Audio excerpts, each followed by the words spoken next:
Hello friends, मैं आपका mentor A.K. Singh और आज फिर हम यूजीसी नेट पॉलिटिकल साइंस की तैयारी करेंगे। और पॉलिटिकल साइंस में आज का टॉपिक क्या है हमारा? बाल गंगाधर तिलक। ठीक है, क्या करना है आज हमें? बाल गंगाधर तिलक के बारे में समझना है। यानी कि तिलक, आपने एक चीज़ सुनी होगी, तिलक तराजू वाली जो कहानी है वो आपको कहीं ना कहीं सुनी होगी और वो इन्हीं से संबंधित है। और बाल गंगाधर तिलक का कहीं ना कहीं हमारे इतिहास में बहुत बड़ा योगदान रहा है। तो सबसे पहले आती है जन्म, यानी कि इनका जन्म कहाँ हुआ? जन्म 1856, यानी कि 1856 कब की बात है? यानी कि जब आपका कौन सा एक तरह से सैनिक विद्रोह कह लीजिए, भारत की पहली आज़ादी के लिए युद्ध कह लीजिए, कुछ उसके आसपास ही माना जाता है। वो कब हुई थी? 1950, बताइए, 6 में हुई थी, 7 में हुई थी, 8 में हुई थी? तो ये आपको बताना है क्योंकि वो आपका फेमस दो यानी कि विद्रोह माना जाता है। चलिए, कि राष्ट्र के कोकर्ण जिले के रत्नागिरी क्या एक तरह से रत्नागिरी का आपने कई सीरियलों में भी नाम सुना होगा, खासकर जो इस एज के होंगे कहीं ना कहीं ये मान के चलिए तारक मेहता का नाम सुना होगा। और रत्नागिरी से कौन है? रत्नागिरी से भिड़े के रिश्तेदार हैं। ठीक है, चलिए आगे चलते हैं। फिर आता है 1 जनवरी 1980 में इन्होंने न्यू इंग्लिश स्कूल नामक का प्रारंभ किया। क्या कह रहा? इन्होंने 1 जनवरी 1880 को न्यू इंग्लिश स्कूल का प्रारंभ किया था। 1888 में क्या कह रहा था? अंग्रेजों की ने यह क्या कह रहा था? मराठा तथा मराठी में केसरी नामक समाचार जो पत्र था उसका प्रारंभ किया था। क्योंकि ये जो चीज़ें हैं कहीं ना कहीं आपसे कई बार पूछी जा चुकी हैं किसी ने अलग अलग जगह में। तो यहाँ पर हमारा यूजीसी नेट की है, तो यूजीसी नेट में भी कभी ना कभी पूछी जा सकती है और कहीं ना कहीं आपने यूजीसी नेट में भी देखी गई। यानी कि अंग्रेजी में मराठा व मराठी में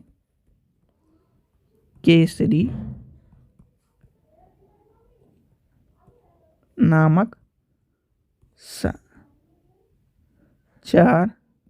पत्र का प्रकाशन आरंभ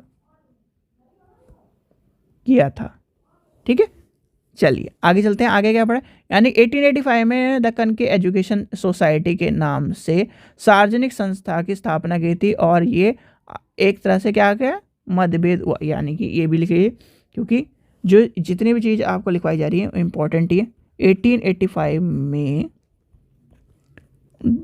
दक्कन एजुकेशन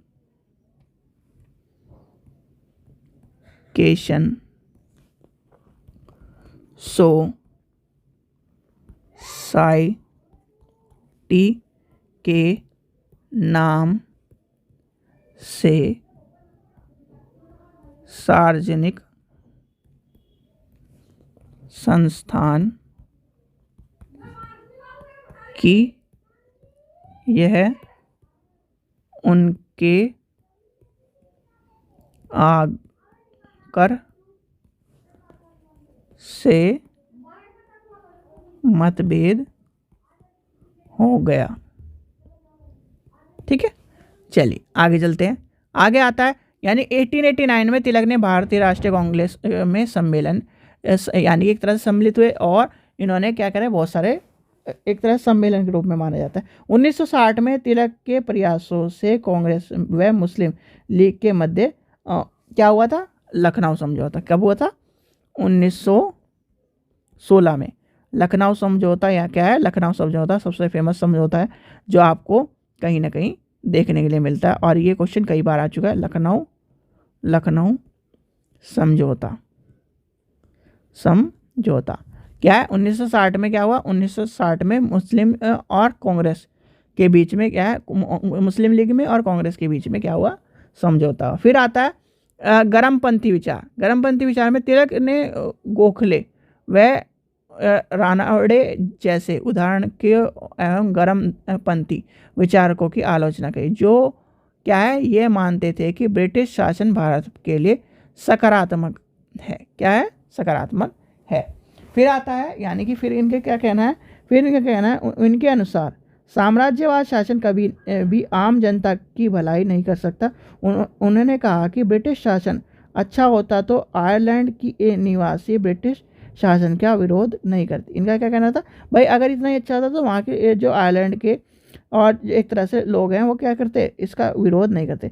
तिलक के राजनीतिक विचारों में आपको देखने के लिए मिलेगा कि तिलक के राजनीतिक विचार क्या है। तिलक ने व्यक्तियों को स्वतंत्रता की, आध्यात्मिकता की अवधारणा को प्रस्तुत किया है, और भारतीय अद्वैतवाद में गहरी अवस्था व्यक्त करने के लिए तिलक ने स्वतंत्रता की राजनीतिक अवधारणा साध्य न होकर व्यक्ति की आध्यात्मिक स्वतंत्रता की पूर्णता से बात कही है।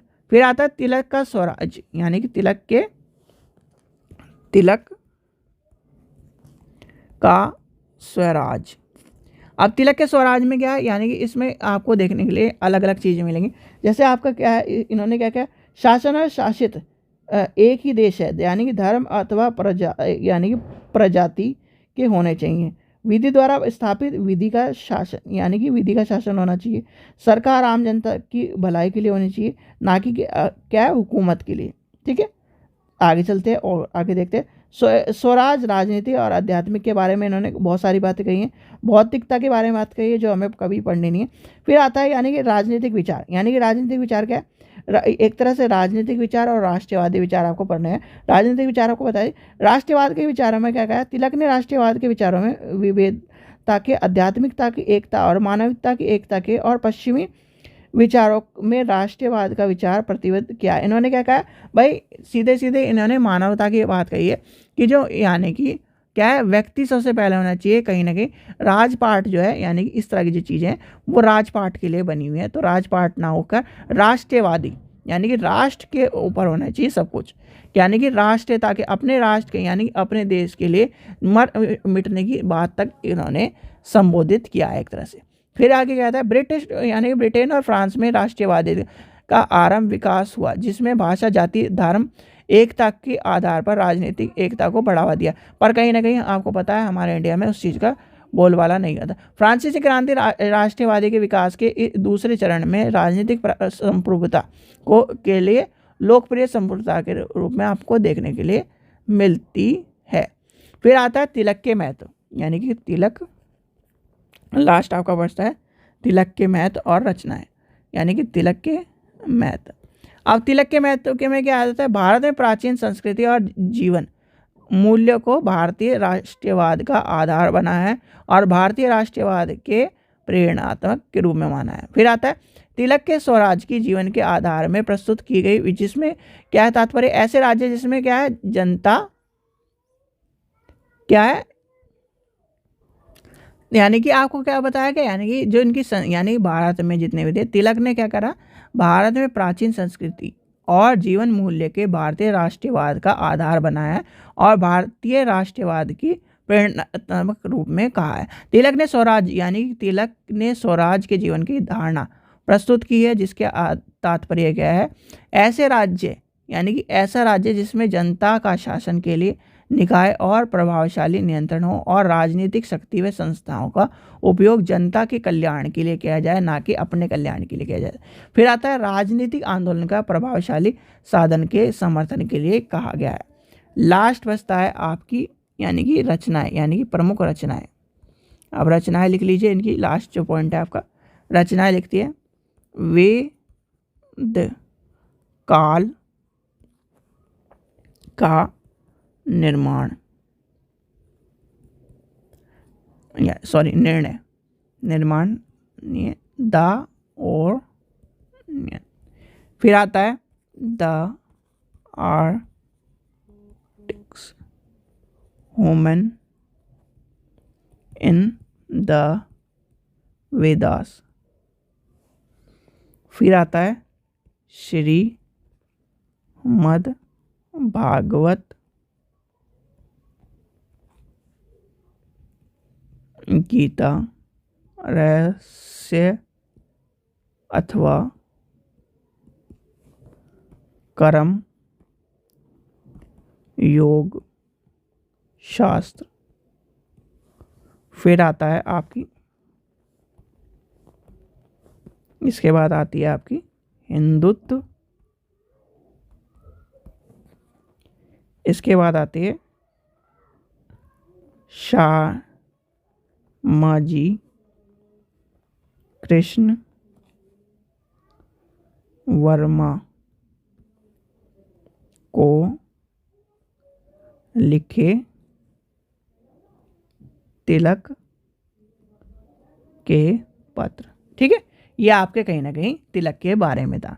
ठीक है बच्चों, तो ये सारी चीज़ थी। और एक चीज़ और, जो रितु मैडम प्रीवियस ईयर के पेपर करा रही है उन्हें भी जरूर देखिए, क्योंकि प्रीवियस ईयर के पेपर मोस्ट इम्पोर्टेंट।